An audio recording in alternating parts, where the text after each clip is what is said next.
संभल में उमर हलमंडी के भाई नसीम का बड़ा खुलासा। 24 साल की उम्र में ही घर से चला गया था उमर हलमंडी।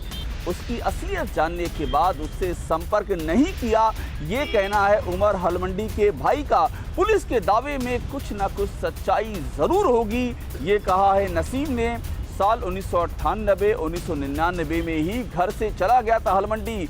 माता पिता की मौत के बाद भी घर नहीं आया। देखिए हमारे संवाददाता जितेंद्र शर्मा की ये एक्सक्लूसिव रिपोर्ट। सैयद अख्तर के भाई इस वक्त हमारे साथ मौजूद हैं संभल से।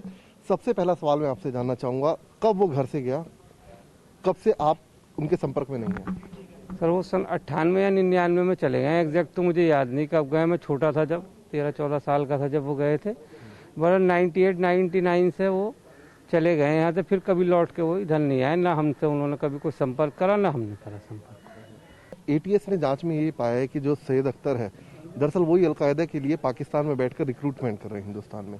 इस पर आप परिवार के हैं उनके, क्या आपकी प्रतिक्रिया क्या है? भाई साहब अब जो हम क्या कह सकते हैं इस बारे में, जब एजेंसी कोई देश की हमारे कह रही है तो कुछ ना कुछ बात तो होगी। बेवजह तो किसी का नाम नहीं लेती।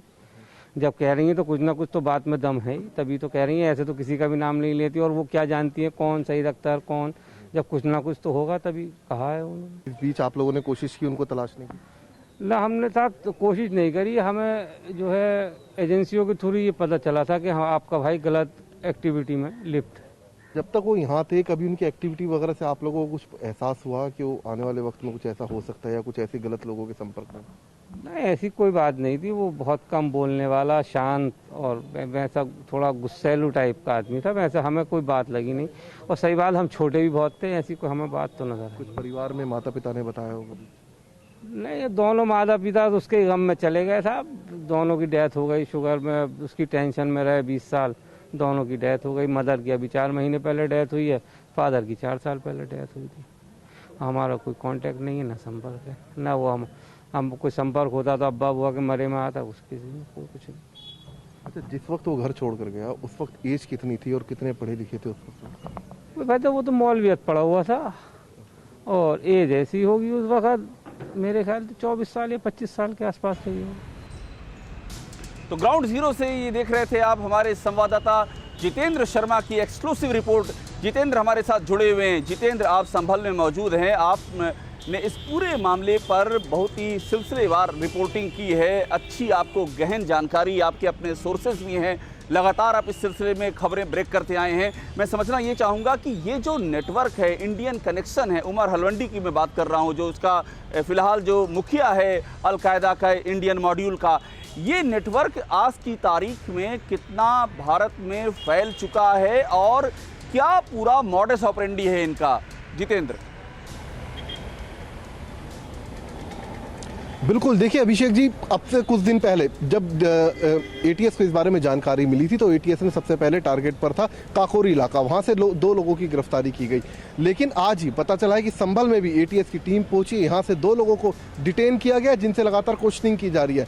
दरअसल अगर हम इस नए मॉड्यूल की बात करें जो कि अलकायदा का नया मॉड्यूल है, जिसका बताया जा रहा है कानपुर में, लखनऊ में, संभल में, इसके अलावा कई और शहरों के नाम सामने आए हैं, कई और लोगों के चेहरे सामने आए हैं, तो ये पूरा मॉड्यूल जो है ये हाल ही में बना था ये मॉड्यूल, और जिसका मकसद था कई पॉलिटिशियंस को टारगेट करना, इसके अलावा कई शहरों में कुकर बम धमाकों को अंजाम देना।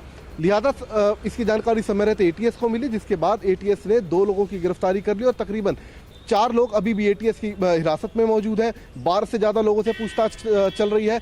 और अगर हम बात करें संभल इलाके की, दरअसल ये वो संभल इलाका है जहां से जो अलकायदा का जो हैंडलर बताया जाता है, जो इस वक्त पाकिस्तान में बैठा हुआ है और वहां से रिक्रूटमेंट का काम हिंदुस्तान के लिए कर रहा है अलकायदा के लिए, ये दरअसल उसी का इलाका है। उसका नाम है सैयद अख्तर उर्फ हलमंडी उसका नाम बताया जाता है, और वो इसी संभल इलाके का रहने वाला है। सन 1998 में अपने परिवार को छोड़कर पाकिस्तान चला गया था। आपसे और चाहिए, परिवार के संपर्क में नहीं है। उमर हलमंडी पर इतने विस्तार से आप जानकारी दे रहे हैं जितेंद्र, आपने उमर हलमंडी से जुड़ी हुई अहम जानकारी हमसे शेयर की हैं।